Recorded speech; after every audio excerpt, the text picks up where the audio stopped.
Professor Gleiser, mais uma vez, muito obrigado pela gentileza e o tempo é seu para a sua apresentação.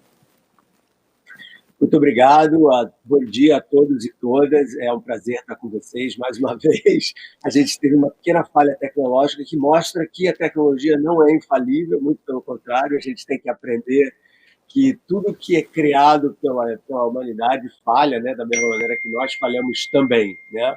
Então eu acho isso muito importante ter em mente. E como o tema desse fórum é sobre o futuro da tecnologia aplicada às ciências médicas em geral, o que eu gostaria de falar hoje um pouco é dar um panorama meio que geral sobre a questão do mundo, onde está o mundo hoje, onde está a tecnologia hoje, onde a gente encontra a nossa humanidade em meio a tantos avanços tecnológicos, porque, afinal de contas, eu acho que esse ano é um ano particularmente determinante para o futuro da humanidade como um todo, por vários motivos, políticos, tecnológicos, epidemiológicos. Então é importante a gente pensar um pouco com calma sobre como tudo isso que está acontecendo agora nos afeta como ser humano, como indivíduo, né? Porque, afinal de contas, a gente não pode pensar no nosso trabalho, na nossa comunidade, no nosso estado, no nosso país, antes de pensar em como que nós estamos colocados nesse sistema, nesse contexto todo, né? Então, eu acho que é importante a gente começar falando um pouco sobre o que está acontecendo e o que essa pandemia tem a nos ensinar, né? Eu imagino que existe uma defasagem entre o que está acontecendo no Brasil no momento e o que está acontecendo aqui nos Estados Unidos e na Europa também, né? Como vocês sabem, aqui nos Estados Unidos, os recordes de casos diários dispararam, 125 mil casos por dia, né? Que fazem dos Estados Unidos o país com o maior número de casos e mortalidade per capita do mundo disparado. Assim, né? Então, você tem que se perguntar um pouco como que isso é possível num país como os Estados Unidos da América, né? Como que isso aconteceu? Né? Será que foi falta de recursos? Será que foi falta de planejamento? Então, eu acho que entender que o que está acontecendo aqui é uma questão de falta de orientação política de como que as diretrizes de implementação de saúde pública foram essencialmente desmanteladas nos 4 anos. Né? Então, por exemplo, existia uma organização criada pelo governo anterior do Obama, que era uma organização que tinha tudo para realizar. Aliás, não era nem do governo do Obama, ela foi criada pelo Bush. Então, você vê que não é uma coisa partidária de republicano e democrata, é uma coisa. E esse centro de intervenção epidemiológica foi desmantelado. Então, aconteceu que houve uma falta de orientação mais centralizada do que deveria ser feito. E aí, cada estado tomou uma diretriz, cada estado resolveu isso ou aquilo, não existia uma centralização de informação realmente consistente, e com isso deu no que tinha que dar. Né? O país que, em princípio, tem a medicina mais avançada do mundo é o país que mais está sofrendo com a pandemia, né? O que mostra que você não pode desacoplar ciência de política, né? São duas coisas que trabalham juntas. E como o doutor José mencionou o SUS aí no Brasil, o SUS, né, como vocês chamam, é importante a gente entender isso, né, que você não pode ter a tecnologia que serve a um setor privilegiado da população e a outros setores que são esquecidos. Né? Então, você tem que realmente ter uma democratização do acesso à saúde. Então, por exemplo, quais são as populações mais afetadas aqui nos Estados Unidos? São as minorias, né? As minorias negras e latinas, porque elas têm um caso per capita disparado muito maior do que as outras, que também revela essa disparidade à medicina. Então, isso é o que está acontecendo aqui nos Estados Unidos. Eu imagino que vocês estejam ouvindo bem essa história, então não quero me alongar muito nela, né? Mas eu queria falar um pouco sobre quais são as lições, né?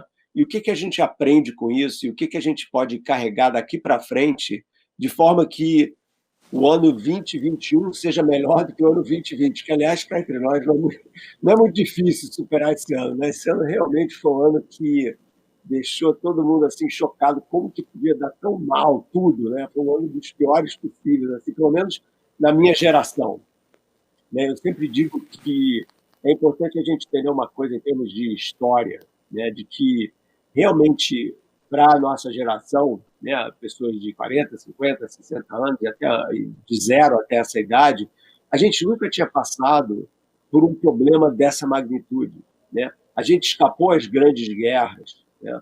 A gente escapou, a Guerra Fria nunca aconteceu, a gente teve lá instabilidade da ditadura e tal, mas nunca nada pode se comparar ao que aconteceu com a gripe espanhola, por exemplo, há 102 anos atrás, né? Que matou 50 milhões de pessoas, né, numa população de 2 bilhões. Então você vê as proporções são muito, muito maiores do que aqui. Isso se deve justamente do porque a gente tem a tecnologia que permite que a gente possa cuidar melhor dos casos que a gente tem, mesmo que não exista ainda uma vacina ou qualquer tipo de cura, né? Então, obviamente, a medicina avançou muito nos últimos 100 anos e mostra isso. Então, a dimensão do que aconteceu há 102 anos atrás é uma coisa que a gente tem que refletir um pouco sobre, né? Porque ela mostra, primeiro, a fragilidade da humanidade com relação à natureza, né?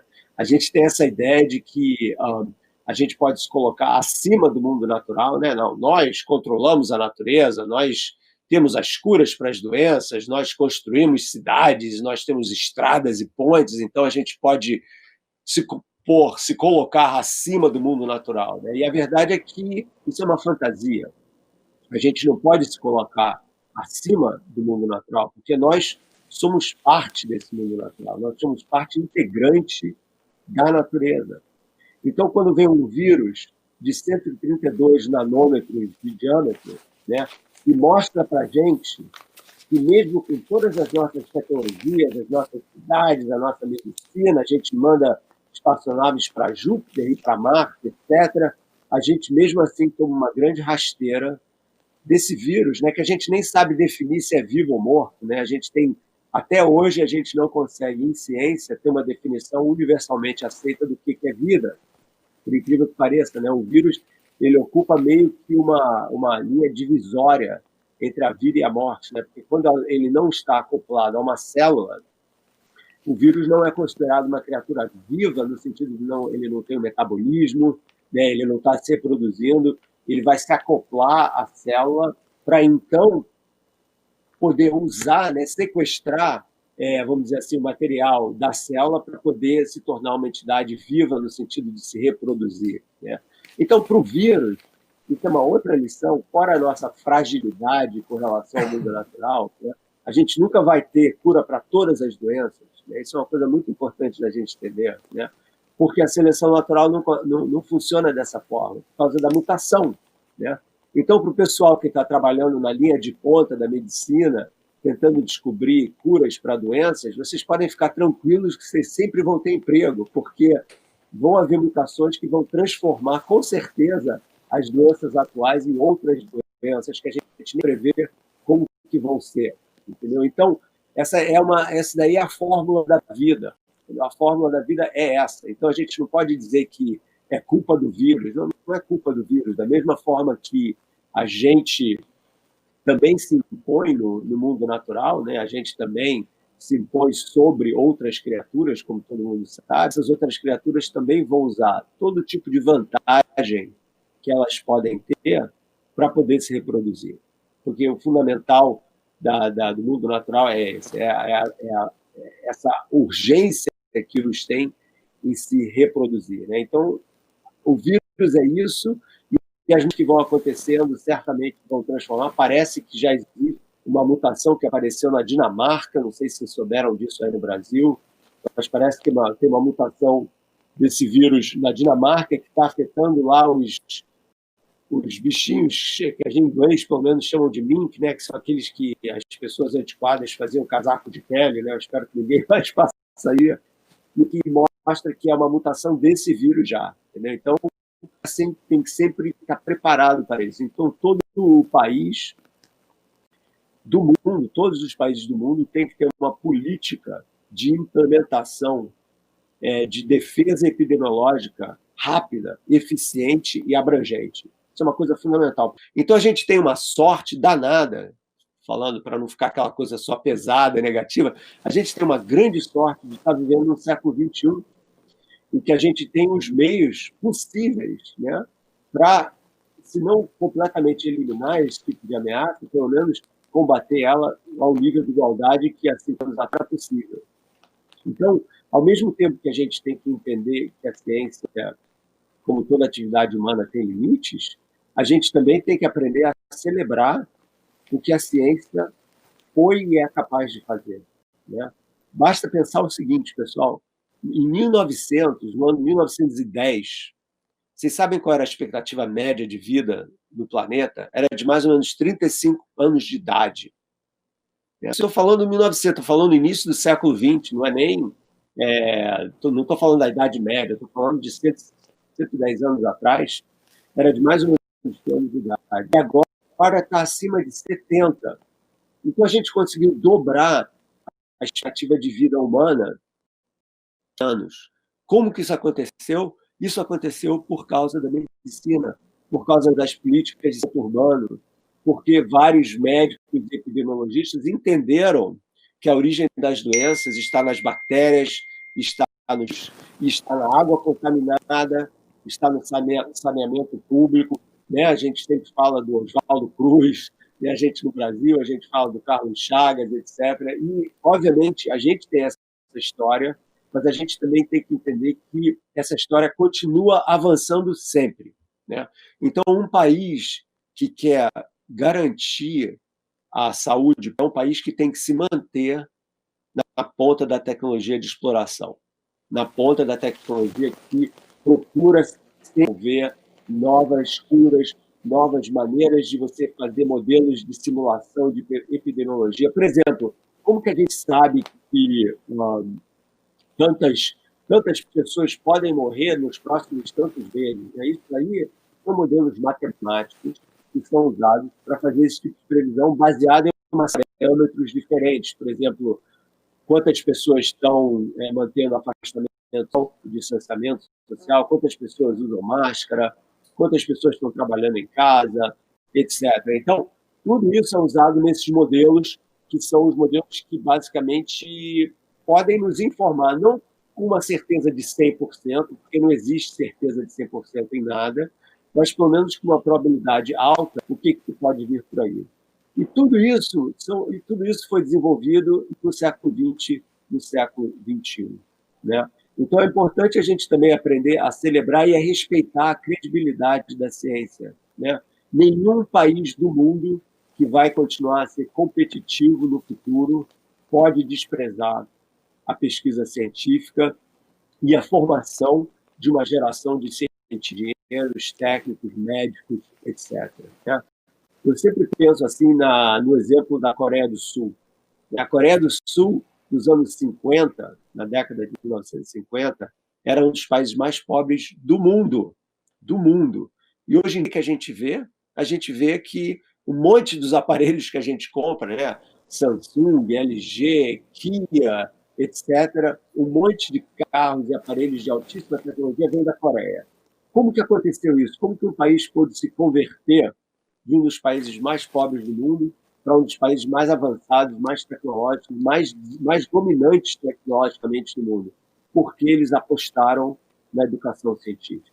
Eles apostaram em formar toda uma geração de técnicos de altíssimo gabarito para basicamente transformar a situação econômica do país e, com isso, eles transformaram a hegemonia tecnológica da Ásia, da Coreia, né, que compete hoje com o Japão, com a China, etc. Então, é importante, e o Japão a mesma coisa, né, depois da Segunda Guerra, um país dizimado, e olha o Japão hoje.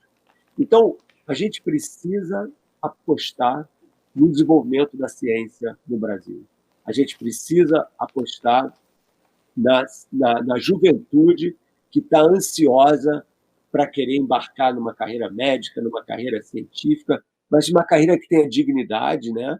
que tenha a capacidade de dar para eles e para elas uma vida boa, né? E não aquela coisa de, pô, eu trabalho, eu vou para a universidade, me formo em medicina, eu faço um mestrado, eu faço um doutorado em alguma área das ciências e depois eu não tenho o que fazer porque não tenho nenhuma meta maior do governo e das empresas em absorver esse pessoal.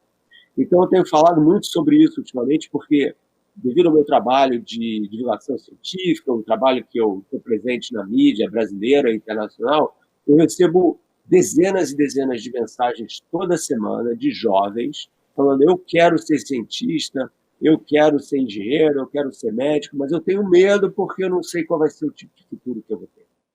Então, é muito importante a gente entender que esse é o caminho do futuro, né?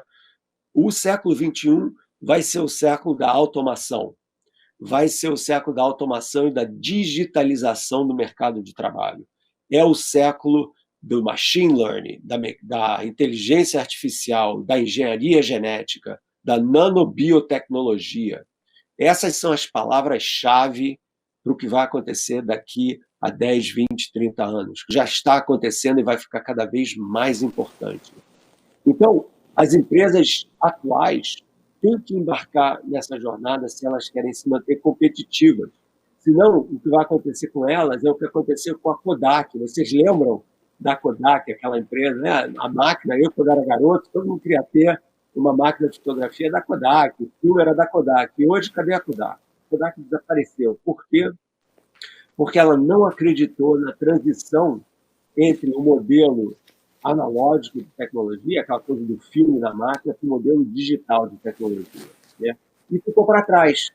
Então, hoje a gente fala de Canon, a gente fala de Minolta, a gente fala das empresas que apostam nessa tecnologia digital porque elas marcharam com o tempo, né? Então, esse abraço que a gente tem que dar às tecnologias digitais é absolutamente indispensável.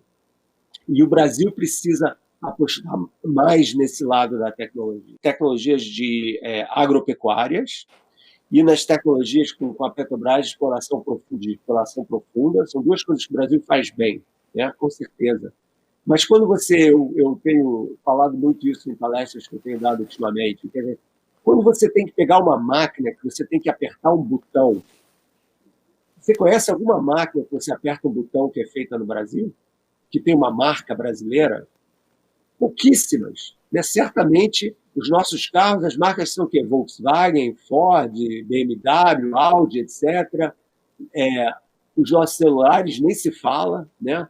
Quando eu era garoto, tinha uma marca de aparelho de som chamada Gradiente. O Dr. José deve lembrar dessa marca. Todo mundo já, né? O amplificador Gradiente era o máximo, porque competia com a Sony, com a Mitsubishi, não sei o quê. Sumiu, né? O que a gente tem hoje são jatos lá da Embraer e muito pouca coisa, né? O que aconteceu com a tecnologia do Brasil? Por que o Brasil não está fazendo isso aqui? Vocês da área médica, vocês devem ter milhões de problemas para importar equipamento da Europa, do Japão, dos Estados Unidos o tempo todo. Eu sei disso porque eu tenho vários colegas na área da física, obviamente, que precisam de máquinas de altíssima precisão e todas elas vêm da Alemanha, vêm do Japão, vêm da China, vêm dos Estados Unidos.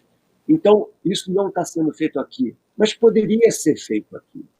Não existe nada que não permita que o Brasil não seja só uma potência de extração agropecuária e de combustíveis fósseis, mas seja também uma potência de inovação tecnológica digital aplicada ou não à área médica, né? Ambas, né?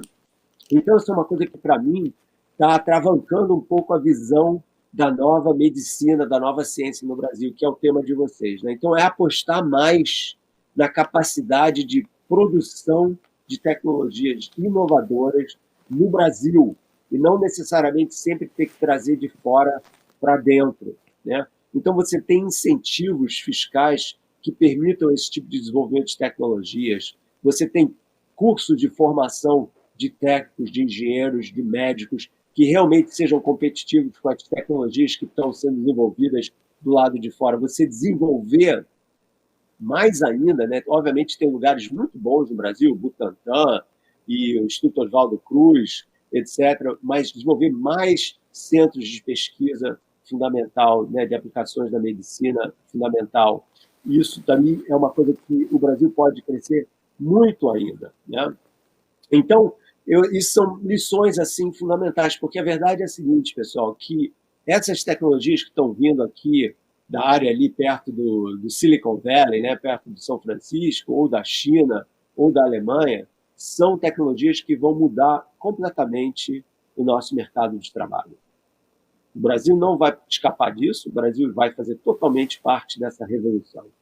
Então, vou contar uma história só assim para dar um exemplo para vocês, ok? Em termos concretos. Os carros automáticos, né? A ideia de que você pode ter um carro em que você não precisa de um motorista, né? Você é um carro que basicamente vai ser um carro robô que vai te levar para os lugares todos, né? Então, esses carros estão sendo desenvolvidos pela Google, por outras empresas aqui nos Estados Unidos, pela Mercedes, por exemplo, a Mercedes-Benz já tem lá nas estradas do estado de Nevada, que acabou de votar pelo Biden, né? Vocês estão sabendo do grande drama que está acontecendo aqui nos Estados Unidos, né? Nas estradas de Nevada e Arizona, que também está terminando a contagem dos votos a favor do Biden, mas está meio lento lá o negócio. Nesses dois estados americanos, a Mercedes-Benz já tem um protótipo de um caminhão de 18 rodas sem motorista, okay? Que já está rodando nessas estradas. Por que isso é importante? Isso é importante porque, bom, tem um lado bom dessa história, que obviamente é o lado de que quando você tem máquinas computadorizadas fazendo esse tipo de trabalho, você elimina ao máximo a falha humana, que é ainda a maior causa de acidentes no trânsito que existe, ok? Não tem a menor dúvida disso, né? Então, certamente, a segurança vai ser muito maior. Mas eu posso imaginar como que as pessoas vão ficar meio que enlouquecidas, né, andando num carro desses, porque especialmente no Brasil, que gosta de andar rápido, a moçada gosta da velocidade e tal, gosta de passar de uma faixa para outra. Pois é, esses carros todos vão obedecer às leis à risca, entendeu? Porque eles estão programados para isso. Então não tem como dar uma rasteira no programa do computador e falar, pô, acelera aí, mesmo que seja o limite de velocidade de 60 km por hora, não vai acelerar. Então o pessoal vai ficar meio que louco com isso. Mas mais importante ainda, o que vai acontecer com os 3 milhões de caminhoneiros no Brasil, nos Estados Unidos, com os motoristas de táxi, com os motoristas de Uber, né, que são pessoas que agora têm esse salário extra que está entrando, né? O que vai acontecer com os motoristas de ônibus escolares quando todos esses empregos forem transferidos para máquinas? Está se falando aqui de milhões e milhões e milhões de pessoas, né? Isso é só um exemplo. Como esse, existem vários outros, né? Inclusive, como vocês sabem, na área médica, né? Cirurgias feitas por robôs, porque especialmente microcirurgia, na ótica, por exemplo, ou em tratamentos de câncer superlocalizados, a precisão de uma máquina é maior do que a precisão da mão humana, né? Então, a questão é a seguinte, e é uma coisa que a gente tem que sempre manter em mente. Toda tecnologia, toda nova tecnologia tem um lado luz e um lado sombra. O lado luz é o lado em que a gente está usando a tecnologia para nos ajudar, como uma aliada no desenvolvimento, na emancipação da nossa espécie. O lado sombra é que toda tecnologia também tem um custo. Tem um custo meioambiental na produção dessa tecnologia, tem um custo social, especialmente nas tecnologias que falam de automação no mercado de trabalho, porque as pessoas vão ter que se reprogramar, vão ter que se reeducar para poder continuar sendo competitivas no mercado que está mudando sempre, né? Isso não é uma coisa que vai acontecer daqui a alguns anos, isso é uma coisa que já está acontecendo. Hoje a gente tem profissões novas que não existiam há 15 anos atrás, né? É uma coisa incrível isso. Então, por exemplo, quando você fala com a juventude, a moçada, fala, o que você quer ser quando crescer? Ah, eu quero ser um youtuber. Falo, como é que é? Eu quero ser um youtuber, porque, pô, olha esse cara aqui, olha, sei lá, o Felipe Neto, ou tem um monte de nomes aí, o Átila e a Marina, esses caras são profissionais youtubers, né? E até eu estou me enveredando por esse caminho de uma forma meio não completamente profissional, obviamente, porque tem muitas outras coisas para fazer, mas eu estou vendo o poder que esse tipo de nova plataforma tecnológica tem, né? Então, as profissões novas estão sendo criadas o tempo todo. E o importante disso é o seguinte, que as empresas que estão desenvolvendo as novas tecnologias, por exemplo, no caso das automações nos automóveis ou na área médica, não estão se preocupando com o retreinamento das pessoas que eles estão deslocando do mercado de trabalho. Então, isso nos leva a uma reflexão moral relacionada com esse tipo de nova tecnologia, né? O que então vai acontecer com essas pessoas? As empresas que estão mais alertas a isso já estão retreinando o seu próprio pessoal para que eles e elas possam acompanhar essas transições todas no mercado de trabalho, né? Mas isso não é uma coisa automática. Por exemplo, a Google, que está desenvolvendo esses carros automatizados, não está criando programas de treinamento dos caminhoneiros que vão perder o emprego com 40, 50 anos de idade. O que essa turma vai fazer, né? Então, esse tipo de preocupação de automação no mercado de trabalho não é novo, né? Quando o Ford, na década de 1920, né, começou com a automatização no mercado de trabalho, né? Quem nunca viu o filme do Charlie Chaplin lá, Tempos Modernos, deveria ver. Esse tipo de problema não é novo. A diferença é o alcance e a rapidez com que essas novas tecnologias estão sendo desenvolvidas, né? E eu nem vou falar aqui hoje, que a gente não tem tempo, da questão dos dados, do controle dos dados do seu corpo, de onde você está, para onde você está indo, né? das suas marcas biológicas, né? Tudo isso, todos esses dados são dados que vários deles a gente dá de graça, né? para as companhias, porque eu quero saber como o meu coração está batendo, se eu tenho muito açúcar no meu sangue, não, então eu vou colocar tudo isso no meu celular. Então, toda essa área biométrica, né, uma área biométrica, também pode ser uma coisa muito boa, como eu falei antes, o lado luz, você está se monitorando, mas também tem o lado sombra, que é o controle por grupos de interesse que estão a fim de explorar isso, né, de uma forma ou de outra, tanto governamentais como empresariais, né? Então, o que isso tudo nos leva a pensar? Que essa pandemia, ela meio que abriu os olhos para a gente para uma série de questões fundamentais, que a gente não pode fechar o olho e enterrar a cabeça no chão, feito dizem que a avestruz faz, né? A avestruz não faz isso quando está com medo, mas é um ótimo mito, né? Aquela ideia, eu não quero ver o problema que eu tenho na minha frente, e se eu esconder a minha cabeça no chão, eu não vou mais ver esse problema, o problema vai embora. Ele não vai embora, né? O que a gente tem que fazer é maximizar a nossa capacidade de lidar com esses desafios de forma que a gente brilhe, né? Que a gente possa crescer com o que está acontecendo no mundo agora, né? Então, é óbvio que essa pandemia mostrou duas coisas essenciais. Primeiro, a nossa fragilidade enquanto espécie, que não interessa quão desenvolvida a nossa medicina é, sempre a natureza vai poder dar uma rasteira na gente. Isso é uma coisa inevitável, né? Então é importante a gente entender isso, não para dizer, olha só que terrível, né? Nós somos tão fracos dentro disso. Não, essa fragilidade nos ensina a ser humildes, e essa humildade nos ensina a nos precaver, a criar mecanismos de preparo para que na próxima vez que acontecer uma coisa dessas, a gente não seja pego de surpresa dessa forma, né? Que não seja uma questão política, mas uma questão de democracia. Uma questão de democracia no sentido que todo mundo tem direito a ter uma saúde de alta qualidade. Todo mundo tem que saber qual é a ciência que está por trás das medidas de saneamento público, por que tem que usar máscara, por que tem que ter distanciamento social.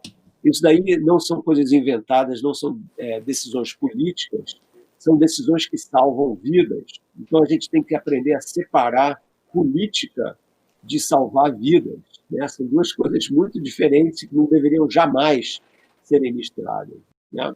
Então, essa fragilidade nos ensina essa humildade e, por outro lado, nos ensina também a nossa codependência. Nós dependemos uns dos outros, né? Eu sempre falo isso, pessoal, imagina só se as pessoas que estão trabalhando nas fazendas, na distribuição das comidas, parassem de trabalhar e a gente não tivesse mais comida nas prateleiras do supermercado, né? Tem um sociólogo americano que diz que o caos social está a 9 refeições de distância. Ou seja, se a gente não come durante 3 dias, a estabilidade social vai embora. Okay? Então, a gente precisa dessas pessoas, da mesma forma que essas pessoas precisam dos serviços que a gente está prestando. Né?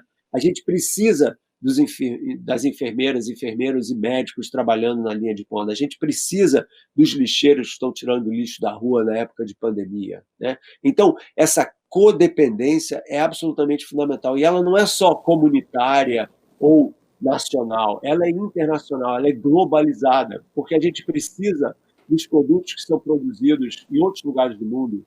A gente precisa exportar os nossos produtos para outros lugares do mundo. Então, eu chamo essa interação absolutamente essencial da humanidade como um todo, da colmeia humana. Uma colmeia funciona porque todo mundo faz a sua parte. Né? Todas as abelhas na colmeia têm o seu trabalho, e todo trabalho é importante. Nenhum trabalho é mais ou menos importante do que o outro. E isso é uma coisa que essa pandemia está nos mostrando, né? Essa distribuição igualitária do trabalho.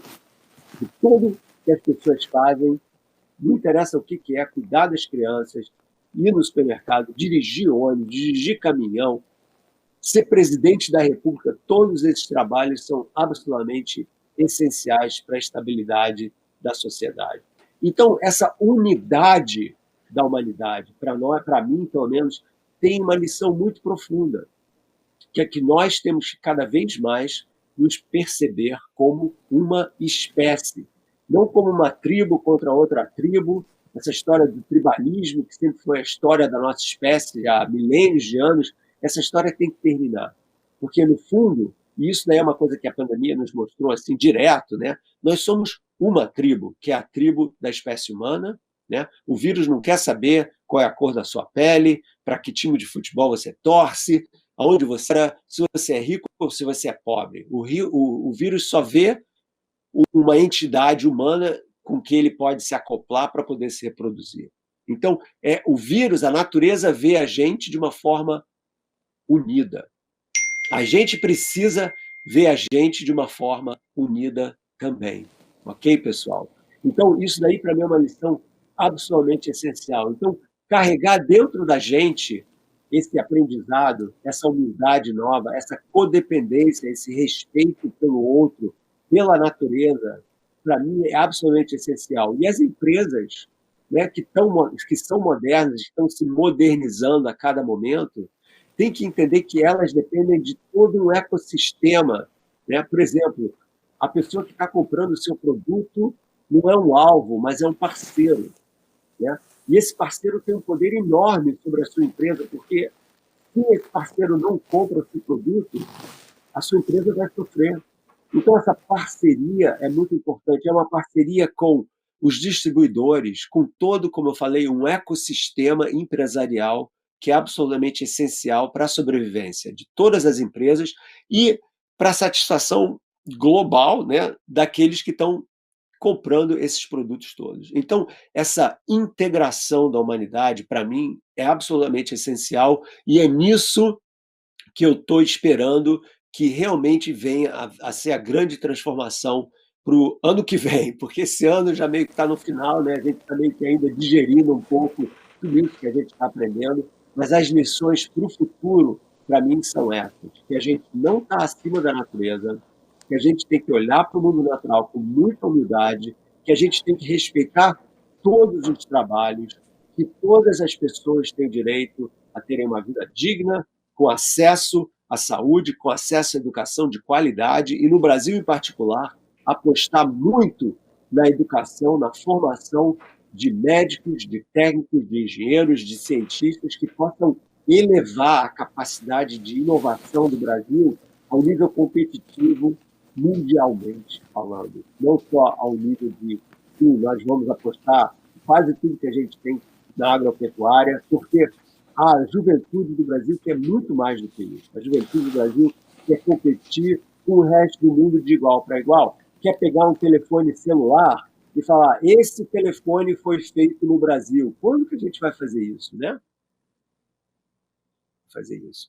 Então, eu deixo vocês com essas reflexões, para vocês pensarem um pouco sobre esse papel da tecnologia e o papel de cada um de nós no futuro.